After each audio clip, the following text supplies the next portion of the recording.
que estoy moviendo? Sí, se ve. Bueno, esta es la superficie de rodamiento, como ya dijimos, puede ser de hormigón, puede ser de asfalto. Después viene la losa del tablero. La losa del tablero es la que une entre sí a las vigas principales, que son estos elementos que ustedes ven acá. En este caso tiene 4 vigas principales el puente. Entonces, el puente tiene las barandas, la losa, tiene digamos, el elemento que une entre sí, en realidad la losa sirve para distribuir las cargas entre todas las vigas, ¿no es cierto? Porque por más que si acá hay un auto estacionado de este lado, todas las vigas trabajan en conjunto y contribuyen a recibir o son afectadas por esa carga. Después de eso viene lo que ellos llaman martillo, ¿no es cierto? El martillo nosotros le llamamos a esto viga de bancada, que es la viga en donde apoya la estructura del tablero. Esta viga de bancada está soportada, como en el dibujo que nos mostró recién su amigo, por columnas o pilas, ¿no es cierto? Que en este caso son columnas circulares, podrían ser pila pared, o sea, toda maciza. Estas columnas apoyan en lo que se llama la viga de cabezal de pilotes, que era lo que ahí estaban, probablemente no había pilotes, sino era una fundación directa en la foto, por eso directamente se veía esta parte, digamos la armadura de esta parte, y el empotramiento de la pila en la base esta, ¿no es cierto?, o que se llama, en este caso, cabezal de fundación. ¿Por qué? Porque a ese cabezal de fundación llegan los pilotes. Entonces tienen los pilotes, la pila le llama esto, y acá está la famosa losa de aproximación, que como ustedes ven, la losa de aproximación tiene una carpeta, pero la losa está apoyada en este punto, que es el estribo, y en el otro lado, en el terraplén. Y del otro lado vemos lo que se llama el estribo, que tiene el estribo propiamente dicho, que contiene al muro, digamos, como muro, trabaja como muro de sostenimiento con una altura constante, y además tiene esto que se llaman muros de ala, ¿no es cierto? Muros de ala que le llaman aletón los españoles, pero en realidad es un muro de sostenimiento distinto, porque en realidad puede tener distintas variantes de fundación. Acá podría haber tenido un pilote, por ejemplo, pero no lo tiene. Es decir, estos muros están adheridos o sumados a la estructura del estribo. Bueno, ¿alguna pregunta respecto a esto? ¿Alguien? Profe, ¿el aletón sería para darle terminación o no? Claro, porque, escúchame, el terraplén tiene una pendiente del talud que viene dada por el tipo de suelo que usted usa. Hay otros estribos que se llaman estribos cerrados o en U, en donde esos muros de ala, en lugar de estar así, se cierran. Y entonces queda un cajón en donde el terraplén está contenido frontalmente y lateralmente hasta una cierta distancia, en donde la altura permite que haya un derrame natural del terraplén. Y ustedes van, por ejemplo, en el viaducto Duarte Esquirós, ¿sí? Se ubica en el viaducto Duarte Esquirós, está en la calle Duarte Esquirós, y Caseros. ¿Todos son de Córdoba? Sí. O en el viaducto ese que está al lado de la Tecnológica. El muro es un muro de tierra armada. Pero ahí, ¿dónde cae el terraplén hacia los costados? En ningún lado. O sea, está contenido por ese paramento que ustedes ven de tierra armada, tanto en los laterales como en el frente. Entonces, el macizo de tierra armada, que así se llama, está, digamos, contenido en 3 lados. Y el otro lado en 0, porque hay una rampa. Entonces llega al nivel de la calzada. ¿Está bien? Bueno, ese es un ejemplo típico. Vamos con la siguiente. Bueno, acá, ¿qué hemos puesto? Los distintos tipos de estribo, que son los apoyos extremos del puente, soportan las cargas del puente y contienen el terraplén de acceso. Eso acabamos de decir. Este otro esquema, acá, es interesante que ustedes lo vean, porque, fíjense, acá están todos los elementos. Tenemos esto que sería el cabezal de fundación. Acá no se puede ver si es una fundación directa o si tiene pilotes. Este es el fuste del estribo. El fuste del estribo termina en esta viga, que sería la viga de carga del estribo, y en este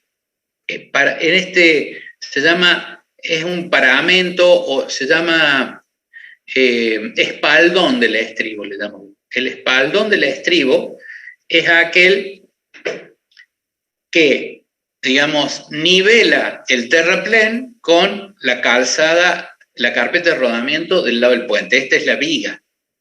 O sea, acá está el terraplén de acceso. Acá falta dibujar la losa de aproximación, que estaría apoyando sobre este espaldón. Ya vamos a ver otros planos en donde lo veamos.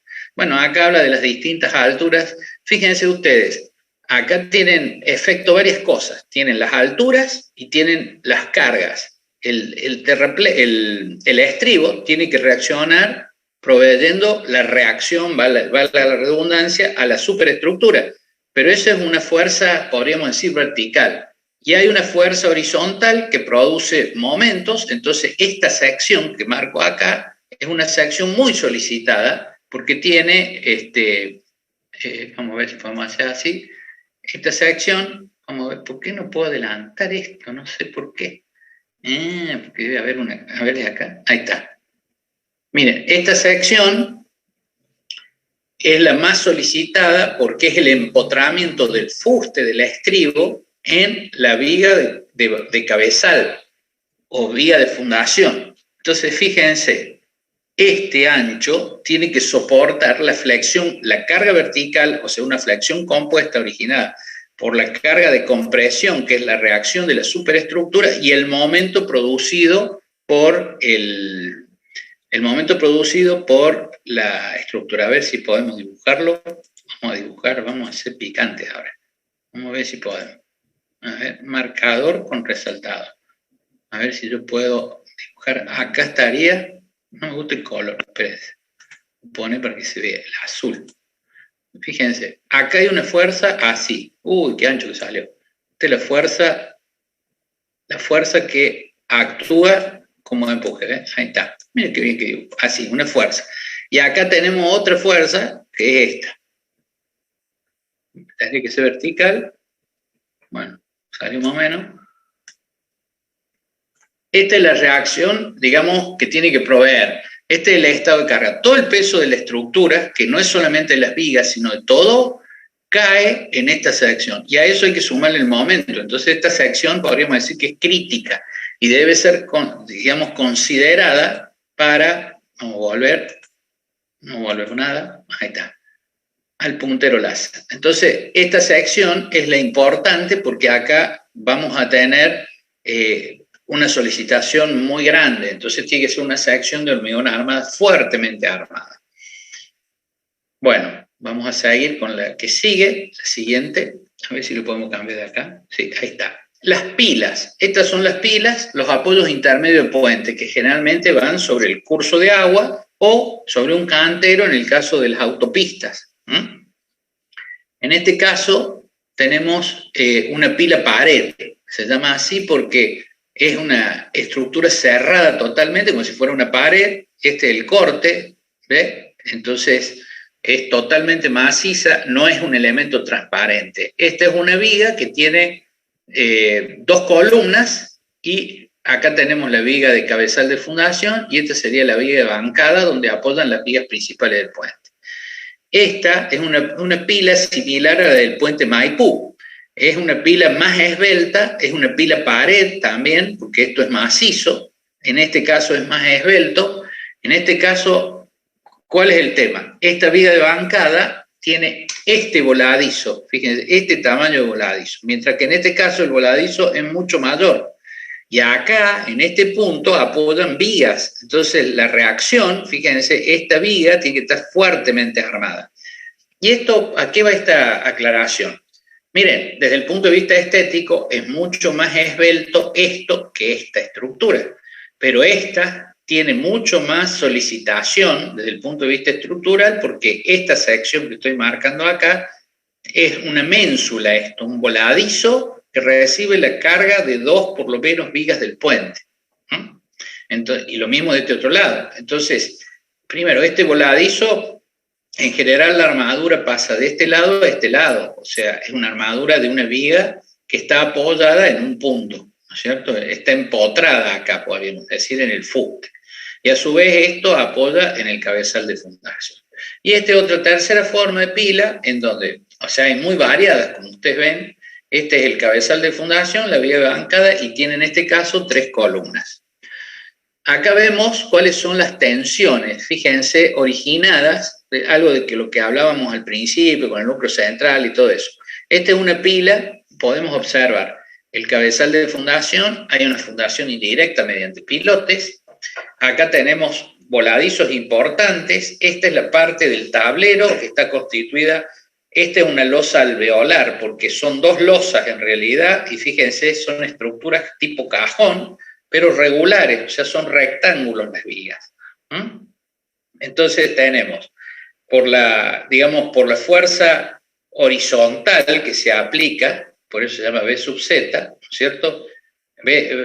Por la fuerza transversal que actúa, el diagrama de momentos, ¿no es cierto? Estoy aplicando un momento acá, esto es una viga que está en la pila, el fuste de la pila o todo esto, es una viga que está empotrada, porque ya vimos que la armadura de este elemento, que es digamos, el fuste de la pila, se empotra en la viga de bancada con una longitud de empotramiento que debe ser calculada.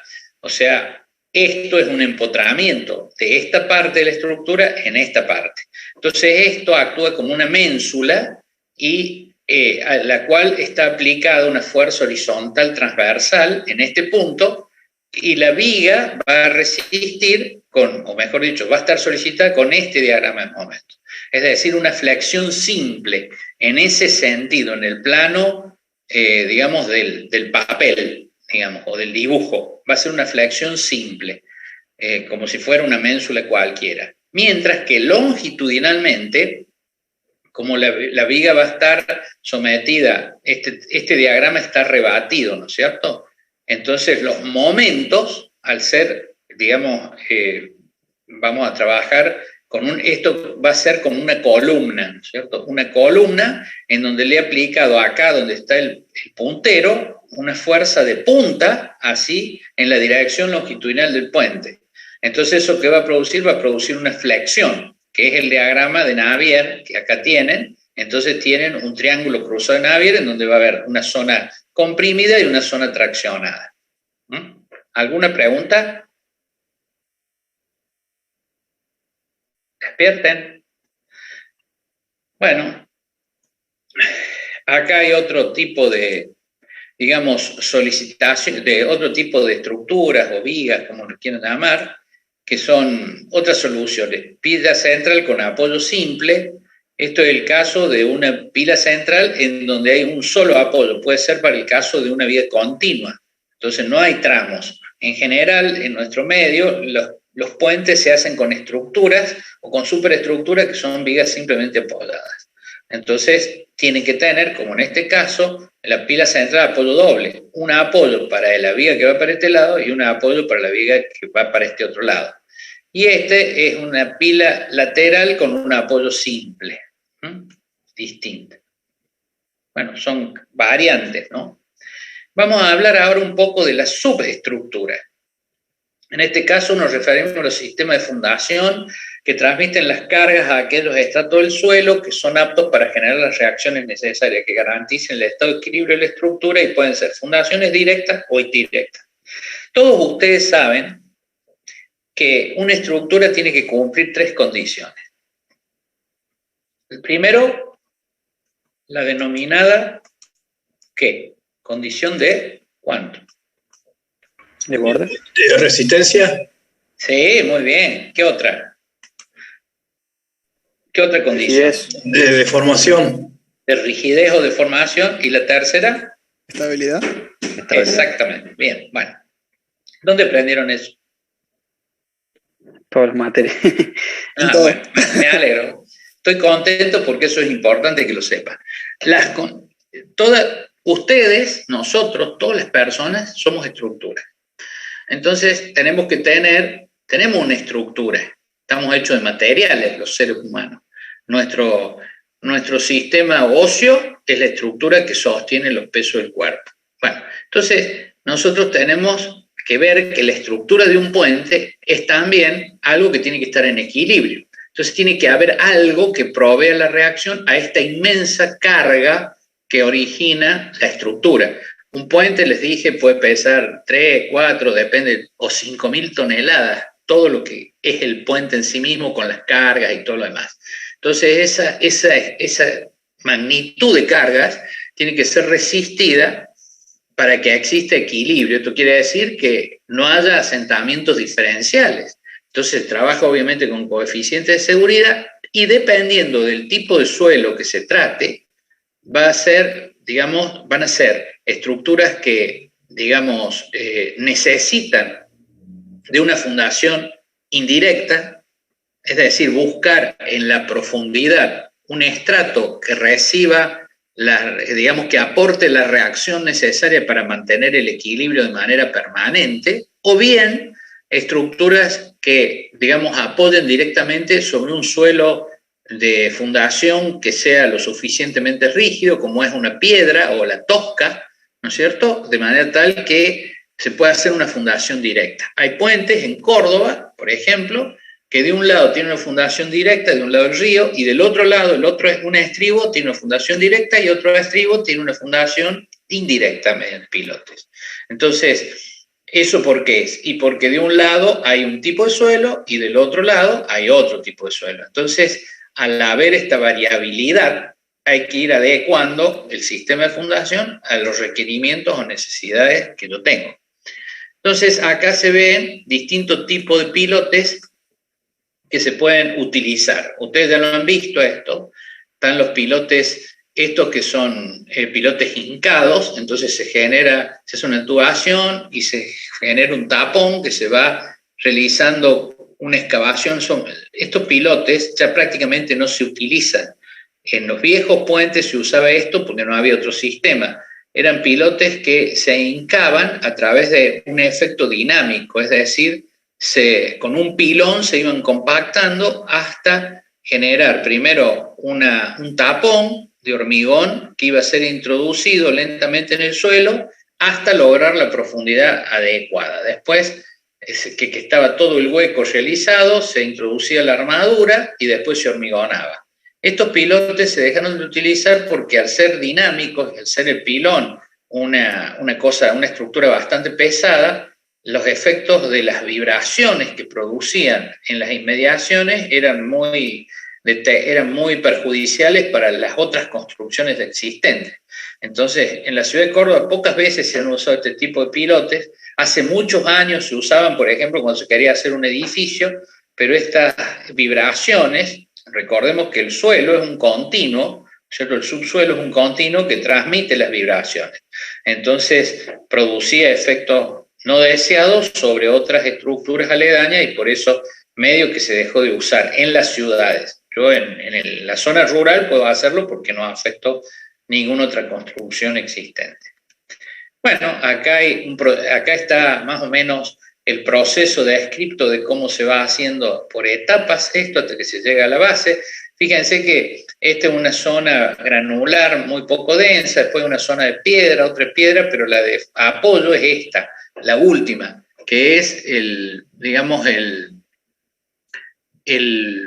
la zona de apoyo que provee de la reacción necesaria o la que yo quiera, ¿no es cierto? Tengo que ver, hay distintos casos. Acá se puede ir esta puede ser una zona, por ejemplo, de piedra o de roca que hay. Esta es roca que está meteorizada y lo mismo esta, o cantos rodados que no dan la suficiente reacción.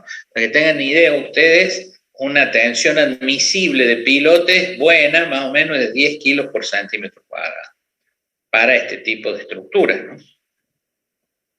Bueno, acá se ven distintos tipos de pilotes que se usan para distintas cargas, ¿cierto? Nosotros tenemos un pilote de 30 toneladas, puede ser de madera, otro de concreto vaciado in situ, ya vamos a 60 toneladas, esto es por pilote, ¿no? O 60 toneladas puede ser también un acero de sección tubular que después es rellenado con hormigón, o bien un concreto vaciado, ya más de 60 toneladas, empezamos con pilotes. Todos estos, fíjense, son pilotes concreto vaciado con camisa cónica o piramidal, porque la camisa, digamos que es la parte, digamos, es un tubo. Si es cónico, es más fácil de introducirlo en el suelo. Este es un pilote prefabricado, es decir, se hace el pilote de hormigón armado afuera y después se lo hinca en el terreno. Este es un pilote de concreto vaciado con tubo recuperable, es decir, que yo hinco el tubo del pilote, lo hormigono y después lo extraigo. Entonces se llenan todas las oquedades y queda el hormigón en contacto con el suelo. Este es un pilote de sección H, que es un perfil que se puede enclavar, y este es el pretensado, en donde lo que se va a hincar es un pilote ya prefabricado que tiene elevada resistencia para lograr cargas de hasta 100 toneladas por pilote, ¿no? Bueno, y acá vemos el puente Casafú. ¿Dónde está el que de Carlos Paz? Acá, ingeniero. Bueno, esto es una foto. ¿Por qué se las traje? Fíjense, acá tenemos las pilas. Estas pilas son, hablando de pilotes, estamos hablando de pilotes ahora. Esta es una camisa que es de acero, que tenía como, ya les digo, más o menos unos 5 metros de diámetro de haber tenido, hueca. Esta es la pila, que es un tronco de cono, ¿no es cierto?, de hormigón armado, encofrado ahí in situ. Acá arriba estaría la viga de bancada, lo que sería la plataforma, sobre la cual apoya, acá se ve, la viga del tablero del puente, que es una viga cajón, y esta es la punta de lanzamiento, que ya les voy a explicar para qué se utiliza y cómo. Lo que quería demostrar es que esta es una camisa que queda obviamente perdida. ¿Por qué? Porque después acá, una vez que se hace la excavación, estas camisas no están así, no llegan ahí, sino que es una fundación indirecta, porque entran en la piedra, que es el lecho del lago San Roque, en este caso, y se apodan primero, después se introduce por el interior de esta camisa una máquina perforadora que lo que hace es, en realidad tiene un trépano como los pilotes, ¿no es cierto?, que va rompiendo la piedra. Después que se rompe la piedra, de acuerdo a la dureza de la piedra que se encuentra, muchas veces es necesario extraer, obviamente, el material, los detritos que surgen de la rotura de esta piedra, de esta operación, que se hace con una cuchara que se llama de almeja, porque es de esas que, digamos, que se cierran y pueden sacar el material. Y después, cuando se llega a la roca más dura, como tiene que tener un empotramiento de 1,50 m a 2 metros en la roca sana, lo que se hace es, se hacen unos trépanos, se manda un buzo, se hace una perforación, se introduce dinamita ahí y se vuela la roca y después se extraen los, digamos, detritos. O sea, también, cuando pasa eso, se baja la camisa, una vez que, entonces la camisa queda empotrada en la roca sana. Eso, digamos, es riesgoso porque hay que mandar a una persona primero a hacer los agujeros, o sea, con el taladro, como si fuera una mina de cualquier material, ¿no es cierto? Pero esto es todo bajo el agua. Después se colocan las cargas y se hace una voladura que en realidad tiene por efecto romper la piedra nada más, no es una explosión significativa, pero es importante ahí abajo. Obviamente el buzo tiene que salir porque si no, chau buzo, y bueno, se logra que la camisa esta descienda hasta estar empotrada en la roca. Se extraen los materiales, después hay que nivelarla obviamente, pero no puede quedar torcida. Imagínense, esto debe tener unos 8 metros, 9 metros de largo, ¿no es cierto? O más, debe tener como 12 metros de largo este tubo, y se coloca ahí y hay que alinearlo y aplomarlo en los dos sentidos, porque arriba va el puente, de que tiene que tener digamos, una operación bastante complicada en cuanto al replanteo y, digamos, el posicionamiento de esta estructura. Además, esto es bastante pesado porque es de acero, debe tener unas 2 o 3 pulgadas, 2 pulgadas por lo menos de espesor, o sea, estamos hablando de 5 centímetros de acero en ese caño, y después, una vez que está posicionada, se baja la armadura y se comienza a inyectar hormigón con lodo bentonítico para hacer que se desplace el agua y se genera una estructura de hormigón encofrada por esta camisa.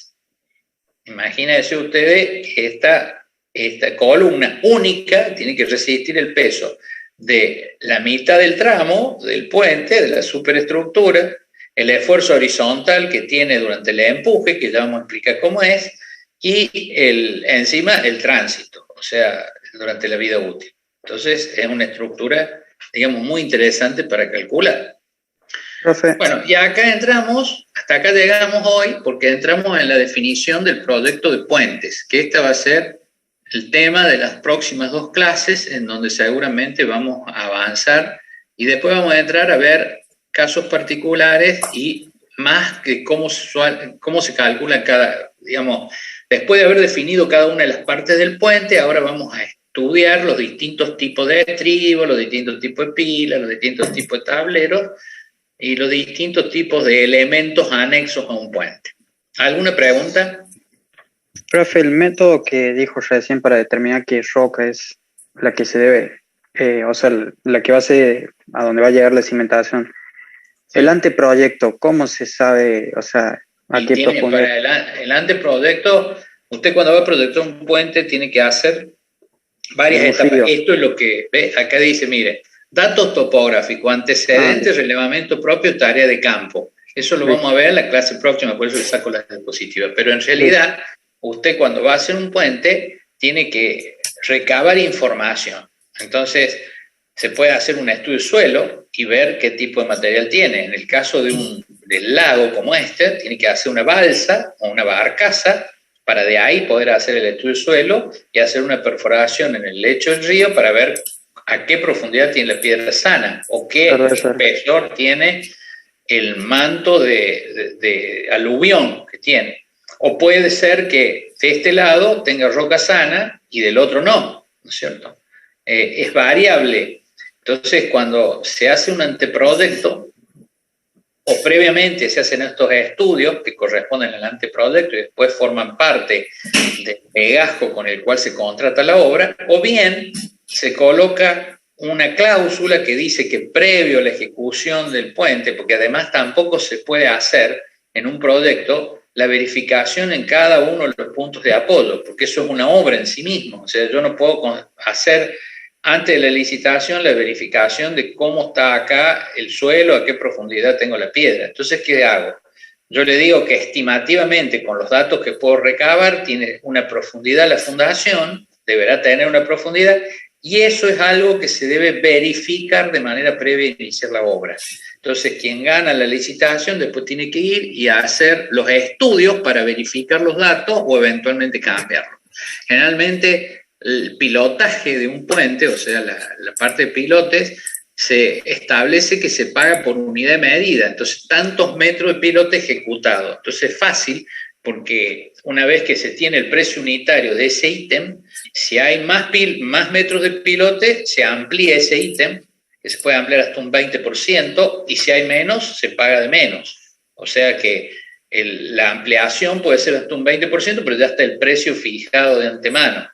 ¿Entendés? Entonces, no es un riesgo muy grande porque es muy difícil errar en estas cosas un más de 20%. ¿Alguien más quiere preguntar algo? Ingeniero, sí, le quería hacer una consulta. Sí. En esa foto que están mostrando ahí, no está la viga de bancada, ¿no? La viga de bancada está. La viga de bancada es esto. En el puente Casafú, este es el puente Casafú que está en Carlos Paz. La viga de bancada es en la que apoya la viga del puente. Este puente no tiene una unión mediante un dintel. Es como si se tratara de 2 puentes uno al lado del otro. Claro, separado. Hay 2 vigas y esta es la viga de bancada del puente. De esta viga y esta es la viga de bancada de la otra viga. Hay 2 vigas nomás.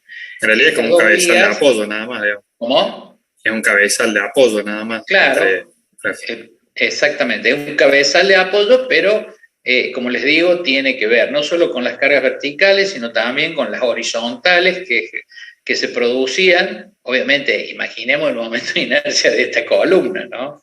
Hay que darle con el Titanic para doblarla. O sea, digamos, no es, tiene mucho momento de inercia. Además, imagínense una columna de ese diámetro maciza de hormigón armado. O sea, tiene un momento de inercia importante y digamos, resiste las fuerzas horizontales de empuje. O el choque, por ejemplo, de un elemento que sea arrastrado por el puente, por el río, digamos. En esta zona de Carlos Paz ha pasado algo muy, como el lago San Roque está entarquinado, que se llama, o sea, tiene muchos depósitos en la parte inferior, o sea, tiene mucho barro, digamos, la capacidad del vaso es mucho menor que la teórica, porque con todas las crecientes se ha ido depositando material de arrastre en el fondo. Entonces, ¿qué pasa? Disminuye la capacidad del vaso. Al disminuir la capacidad, la profundidad del embalse, el embalse avanza hacia el río, es decir, hacia los afluentes del lago. Entonces se dice que la cola del lago avanza sobre el río. Si ustedes ven, este es el puente Casafuta, después está el puente central, más a unos 300, 500 metros agua arriba, y hasta ahí es lago, o sea que antes no lo era, antes era río eso, ¿no es cierto? Y más allá, también, desde el puente central, digamos, se pasa, digamos, hacia aguas arriba, todavía queda embalsada el agua, no corre, es decir, como que la cola del lago se está avanzando sobre el río, a consecuencia del depósito de materiales ahí en el vaso. La cantidad de agua viene determinada por la cota, porque se controla con el vertedero. Pero yo cuando tengo la misma cota, ahora ha avanzado más, ha retrocedido el lago o ha avanzado sobre el río. Si ustedes se van y se fijan en Carlos Paz, acá no corre el agua, está embalsada. Corren las crecientes, lo mismo en el puente central. Y es porque se va retrocediendo el embalse. ¿Alguna otra pregunta? Profe, ¿los sistemas constructivos que se usan actualmente es más bien prefabricado o depende del lugar donde se haga el puente, digamos? ¿Cómo depende del lugar donde se haga el puente? No. Claro, o sea, o una combinación de sistema constructivo. No sé quién habla, así hablamos. ¿Quién habla? Musicafred. A ver si lo encuentro, Simón, porque son un montón. Espérense, voy a salir esto. Ahora los veo todos. Simón, ¿cuánto? Musicafred. Voy a buscar Simón yo porque el pedido es muy complicado. Bueno, en algún lado estará Simón. Profe, puede seleccionar en la pantalla el que habla. Sí, pero tengo que verlo todo. Ahí está. Bueno, escúchenme, el tema es así. Cada puente es un proyecto particular, entonces hay que ver muchas cosas, que es lo que vamos a ver la clase que viene, vamos a ver cuáles son las etapas del proyecto del puente. Yo he hecho un listado en base a, digamos, un poco la experiencia que uno tiene, lo que me tocaba hacer a mí cuando estaba proyectando un puente. Y eso es lo que les voy a compartir. Porque cuando yo, digamos, tuve que hacer el primer proyecto de un puente, no sabía qué hacer, cómo empezar, porque no había una receta. Bueno, yo se les voy a dar esa receta para que sigan unos pasos, ¿no es cierto? Entonces ustedes van a tener una ventaja respecto de lo que sabía yo en el momento que crecí, que no tenía idea de cómo, tenía idea que había que hacer un estudio de suelo, todo, pero después hice como una sistematización de los datos para ver qué era lo que había que hacer en qué momento, ¿cierto? Y hacer como una especie de receta o diagrama de flujo, por así llamarlo, de las distintas etapas para analizar un puente. O sea, si ustedes se van a sus casas, muchos de ustedes no serán de Córdoba, y le dicen, van a la municipalidad y le dicen, queremos hacer un puente, ya tienen la receta de por dónde van a empezar a buscar las cosas, cuál es el organigrama o la organización de los trabajos previos para llegar a la contratación del puente. Les decía que cada puente es un proyecto particular, entonces hay que ver, por ejemplo, entre otras cosas, si yo voy a hacer vigas prefabricadas, o sea, ¿a qué distancia está la planta que las prefabrica? ¿No es cierto? Si está a 500 kilómetros, una cosa, si está a 30 kilómetros es otra, y si está en la ciudad donde yo voy a hacer puente, es otra. Puede ser que las luces del puente, de los tramos, que ya vamos a ver cómo determinamos la luz del tramo, de cada tramo de un puente, sean excesivas para estructuras prefabricadas. Las estructuras prefabricadas tienen un límite que es el largo de la pista de prefabricación que tiene la fábrica. Habrá de 30 metros, 35 metros, más que eso no, porque después se necesitan grúas, puentes grúas muy grandes para trasladar las vigas dentro de la planta. Y otro tema es trasladarlas hasta la obra en un camión, porque no tenemos helicóptero para llevar vigas. Entonces tenemos que hacer en camión. ¿Y saben cuál es el problema? No, yo hice el proyecto y después la ejecución, no le hice yo, pero estuve en la obra del puente Remedios de Escalada, que está al lado del vado Sargento Cabral. Ese puente tiene vigas de 28 metros de largo, y para llevarlas desde la planta de Pretensa, que está acá en Monseñor Pablo Cabrera, camino al aeropuerto, hasta la zona esa, hubo que cortar el tránsito porque las curvas no dan. Las curvas de las calles, hacer todo un recorrido para que maniobre y gire un camión que tiene, porque esas vigas se transportan a través de un tractor en donde apoya uno de los extremos de la viga, y una cosa se llama bogie, que está separado, sería las ruedas de atrás del tráiler, ¿no es cierto? Entonces tiene el chasis del semi-remolque es la viga. Entonces, yo recién les decía que las vigas doble T, no tienen resistencia a la torsión. Cuando uno ve cómo transportan estas vigas y toman una curva en donde el camión va para allá y el bogie quiere seguir, la viga es notable cómo se deforma por la torsión. Ahí ven cómo trabaja un chasis. Y la viga no tiene rigidez de la torsión, entonces se puede romper.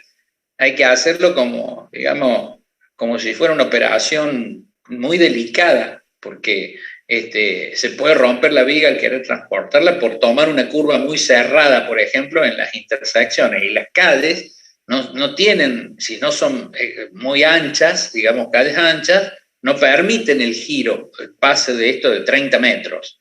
Entonces, ese es un tema. Muchas veces, por estas cuestiones, se decide cambiar el sistema constructivo y se hacen vigas postensadas.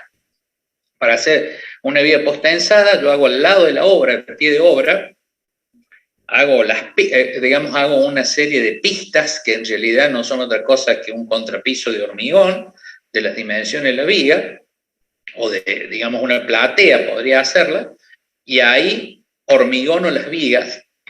Obviamente las armo primero, ¿no es cierto? Pongo toda la armadura, digamos, pasiva, por así decirlo, y después están las vainas que quedan dentro del hormigón. Se hormigona la viga, cuando fragó la viga, se han pasado los cables ya por esas vainas, se procede al tesado, por eso es posttesado. El pretensado se hace en las plantas, primero se tesa los cables y después se hormigona. Entonces después, eso cuando ya fraguó a través de un proceso de curado, se puede trasladar la viga. Y en ese caso la viga tiene una carga de abajo hacia arriba inicial. Y ese es el ensayo de carga, porque es la máxima solicitación que va a tener. Después cuando yo cargue la viga, la voy a ir descargando de esa pretensión que tiene, y entonces, digamos que ese es el ensayo de carga que se puede hacer sobre la viga, ver si se fisura o no en la parte superior. En el caso de las postensadas, en cambio, tenemos que el ensayo se da cuando se las tesa, ¿no es cierto? El momento del tesado, que es a los 28 días que han sido hormigonadas para que tengan la resistencia. Entonces, eso se hace con gatos hidráulicos especiales que ya les voy a mostrar el detalle. Bueno, pero la elección de una u otra cosa depende. Yo tuviera una viga de 40 metros, por ejemplo, que no hay en realidad, son de 30, 35, las más largas que se usan, estamos hablando de viga de hormigón, ¿no? De hormigón armado, o postensado, podría ser postensado. No hay de 35 metros pretensada, porque el lío es transportarla después de la planta al... Imagínense, una viga de 35 metros tiene que tener una altura de 2,50 metros, por lo menos, para que sea la rigidez viable, la relación entre la altura y la luz. Entonces, eso es muy complicado de hacerlo, además tiene un peso propio importante también. En cambio, lo otro lo hago al lado de la obra, después con una grúa voy y la llevo y la subo, la ubico en el lugar que corresponde. ¿No? Bueno, ¿alguna otra pregunta? Bueno, yo no sé ustedes, ya estoy podrido de hablar de puente, porque este es la número, les digo, debe ser como la 20 años que doy esta materia, y a ustedes les gusta porque es cosa nueva capaz. A Valeria Monier no, tiene cara de aburrida, así que no le gusta, parece. ¿No le gustan los puentes? No. Sí, me gusta. Ah, bueno, entonces le gusta. Bueno, y Simón, esta está la respuesta. Después se pueden hacer, por ejemplo, ¿por qué hicimos en Carlos Paz el puente empujado? ¿Saben por qué? Miren la ironía. Ahí, como les dije, estaba la cola del lago. Entonces, era un puente que hace 60 años, ahí estaba el río. Entonces, podía hacer como un puente en un río. Pero ¿qué pasaba? Estaba todo inundado. ¿Cómo se hace para encofrar desde el suelo la estructura de un puente? Sobre el agua. Cuando hay un vano inundado. Todo el vano está inundado como salía en la foto. Entonces, ¿cómo hago yo para apuntalar la viga? No, puedo hacerlo, como ustedes dicen, prefabricado. Puedo hacer vigas prefabricadas y voy y las coloco. ¿Cómo las coloco? 28 metros de luz. Tengo que tener una balsa en la cual esté la grúa para levantar el puente, para levantar las vigas. Es costosísimo eso, hacer una balsa que, digamos, que tiene que estar fija para permitir que se desplace por esa balsa una grúa. Entonces, ya había dos limitaciones muy importantes, estaba todo inundado. Entonces, ¿qué hicimos? Un puente empujado, que se hacía en las pilas y después se lo hacía afuera y se lo iba empujando, independientemente de la cantidad de agua que hubiera en el lago. Esa es la solución técnica. Entonces, por eso les digo que cada puente es distinto, es diferente y es como cada uno de ustedes, somos todos diferentes. Entonces, bueno, los puentes lo mismo, no hay dos puentes iguales. En realidad sí, el puente este que se hizo no es igual, pero es muy similar. Hay un puente que se llama K632 o 3 en Bosnia, creo que es muy parecido al puente este que se hizo en el lago San Roque, el puente colgante ese, que es espectacular, es la mejor obra, el mejor puente que hay por los alrededores, ¿no? Pero es casi una copia del sistema que se hizo, creo que en Bosnia. K no sé cuánto, si ustedes lo googlean va a salir y van a ver que es muy parecido. Hay dos puentes de eso. Y este es importante porque son dovelas que se van colocando una después de otra. Muy interesante el proceso de montaje y todo. Ahora, también es una estructura que como es icónica, hay otro fin, más allá del unir dos lugares, dos puntos, sino generar un hito de la ciudad, un hito de Carlos Paz, de la sierra. Entonces eso tiene un costo. Obviamente ese puente creo que salió... No me acuerdo, pero no quiero mentirle, pero creo que era 3.500 o 3.200 millones de pesos. Una cosa, era un montón al precio del dólar, ¿no es cierto? El puente Casafús salió 3 millones de dólares, eso sí me acuerdo, en el año 90. ¿90 a ver fue? Sí, no, en el 93, 93, 94. Y bueno, eso es una obra importante. Para esa época era importantísimo ponerte, y lo pagó la Municipalidad de Carlos Paz, a la obra esa, o sea, con sus ahorros. Así que bien estuvo. Para los de Carlos Paz tienen que estar orgullosos. ¿Quién es de Carlos Paz? Acá hay Padrón. Padrón, bueno. ¿Y ha ido a ver el puente de los gigantes? El puente de los gigantes, sí. Ese es distinto, es más baratito ese. Sí, es más simple. ¿No? Más simple, pero bueno, ¿y se usa mucho? ¿Usted que anda por ahí? ¿Usa El de los gigantes, no, es solamente la gente de barrio. Es raro que lo usen. Claro, y los que van El que se usa es el Juncal, que es el que está aguas arriba de ese sí se usa mucho. Sí. Pero estaba muy lejos ese del otro, o sea, por eso lo hizo ahí el Puente de los Gigantes, porque el otro era el vado que se cortaba vuelta a vuelta. En realidad queríamos hacer un puente en el Fantasio, pero es imposible ahí hacerlo. Entonces, porque hay muy poco espacio y está muy construido de ambos lados, no había forma de los accesos. No, aparte las vías, o sea, las calles ahí son cualquier cosa. Claro, y además la altura que era necesaria. El Puente de los Gigantes, yo me acuerdo que hice el trámite en hidráulica para pedir la sección de pasaje, que ya vamos a ver qué es. Es la sección que tiene que pasar de agua. Para un caudal, escúcheme, padrón, de 1.230 metros cúbicos por segundo. ¿Saben lo que es eso? Eso es lo que pidieron. Me pidió hidráulica 1.230 metros cúbicos por segundo. Le pidió a la Municipalidad de Carlos Paz. Entonces, por eso es la altura.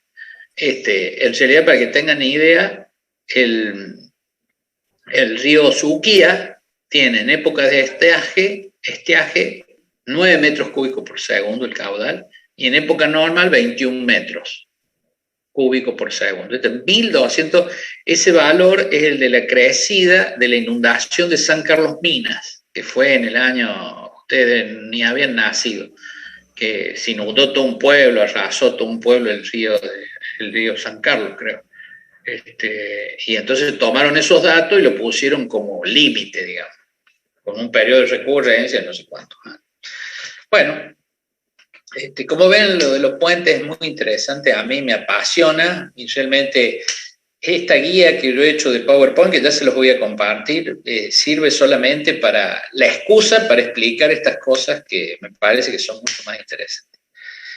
Así que bueno, espero que les haya gustado, y si no les gustó, esto es lo que vamos a hacer. Bueno, nos vemos el próximo lunes y ya veo si les subo el PowerPoint. ¿Alguna otra duda? Profe. Sí. ¿Qué tal? ¿Cómo le va? Buenas tardes.